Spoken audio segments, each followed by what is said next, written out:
Could Oklahoma end up targeting one of the top transfer portal prospects?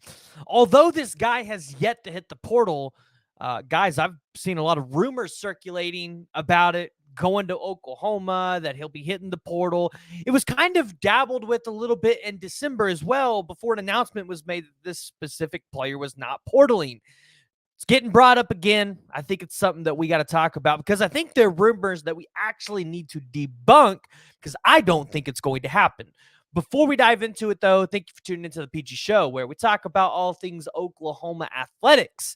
Today, we're going to talk about Ollie Gordon and the transfer portal and some of the rumors that Oklahoma might be a player here. I think a lot of it is just optimism from the OU fan base, but I saw 7, 8, or 9 comments on it when we were on one live stream with Jason over at Hall of Fame Sports. I've seen it in comments on my videos, and I think we've seen it on Jay's as well when I was on with Cooper and Jay. So it's something that we need to address because if you're an Oklahoma fan, your running back room is really deep. You've got Caleb Hicks, Javante Barnes, Gavin Sawchuk. You brought in Sam Franklin through the transfer portal.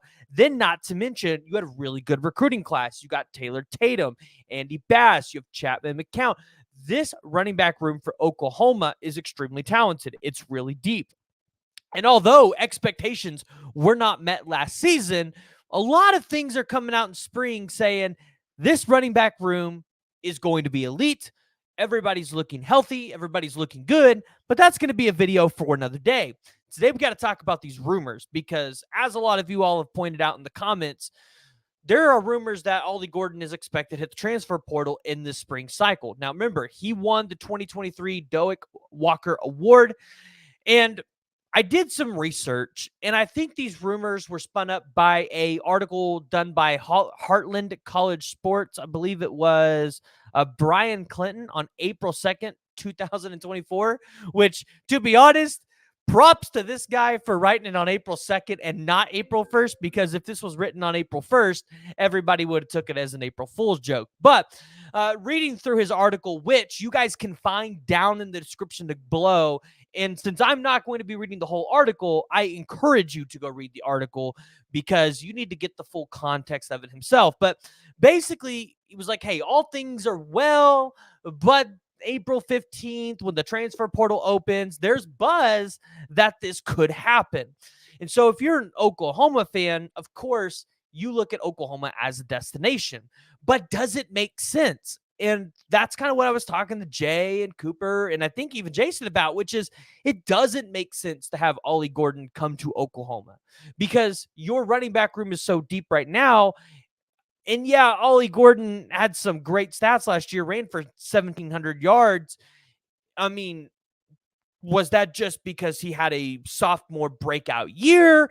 Is he really that good? Like, can Ollie Gordon replicate that same success? Not even to mention going into the SEC. Remember, different styles of ball. Ollie Gordon's numbers might take a dip going into the SEC, but that's the conversation for another day. At the end of the day, the rumors have been circulating. I don't think it's going to happen. I don't think it's true. If Ollie Gordon does hit the portal, you're probably looking at a place like Ole Miss or a place like that where they need a running back. They need a star running back. And I would look at primarily SEC. Ohio State could always be a destination, but Ohio State is got 2 really good running backs. Oregon could potentially be a destination, especially with Rashad Samples going out. Well, what we're hearing of him going out to Oregon to be the running backs coach. That's kind of where I would place it. But if you're an Oklahoma fan and you see Ollie Gordon hit the portal, I would not give your hopes up as it. I mean, if you take Ollie Gordon, you're now potentially not pushing out 1, but 2 running backs in this cycle. And it could even be a guy like Caleb Hicks because all of a sudden they fall down on the depth chart. And that's no knock on them. But at some point or time, you have to give everybody enough reps to be able to satisfy them. And although DeMarco Murray has a style where he wants to rotate through 2 or 3 or 4 running backs to keep the mileage down so that when you go to the NFL draft, you still have high proven success and a lot of miles left on your legs. I just don't think it works. So I want to hear from y'all. Join the discussion. Jump in the comments below and let me know what you guys think. If Ollie Gordon hits the portal, do you think he would come to the University of Oklahoma? Again, I just wanted to address this real quick because there were comments in the videos. We had it on the live stream. It was almost like somebody was pranking us. Like, we thought it was a joke at one point until we looked it up and found out, hey, like, there's an actual legitimate article behind this. So want to hear from you guys. Join the discussion. If you haven't already, hit that like and hit that subscribe button.